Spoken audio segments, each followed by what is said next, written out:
Ce plan B, c'est pour éviter le clash au PS, affirment ces députés socialistes frondeurs de la Commission des finances. Oui pour 50 milliards d'économies, mais sans s'attaquer au pouvoir d'achat des ménages. Demandez plutôt un effort au plus grand, au plus solide. Les grandes entreprises, elles bénéficient de beaucoup de baisses de prélèvements, 12 milliards environ sur 2 ans. Peut-être qu'elles peuvent attendre 2016 et pas obtenir dès 2015 les 3 milliards du pacte de responsabilité. Voilà pour le premier scénario. Il y en a deux autres. Le blocage de certaines dépenses fiscales et le plafonnement du crédit impôt recherche, par exemple. Scénario 3, aller encore plus loin dans la lutte contre la fraude fiscale et dégager au minimum 2 milliards d'euros. Ce que nous contestons dans les annonces qui ont été faites par Manuel Valls, c'est justement le gel des retraites, le gel des prestations sociales et même le gel de points d'indice pour les fonctionnaires. Discuter, oui, répondent certains membres du gouvernement, mais pas à n'importe quel prix.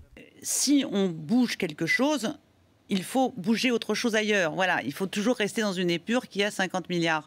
Mais on va réfléchir, on va travailler et on va chercher à ajuster au plus près des besoins des Français et en particulier de la lutte contre les inégalités. Selon nos informations, Manuel Valls, qui doit plancher dès cet après-midi sur ces scénarios alternatifs, est en fait déjà prêt depuis quelques jours à concéder un geste sur les petites retraites.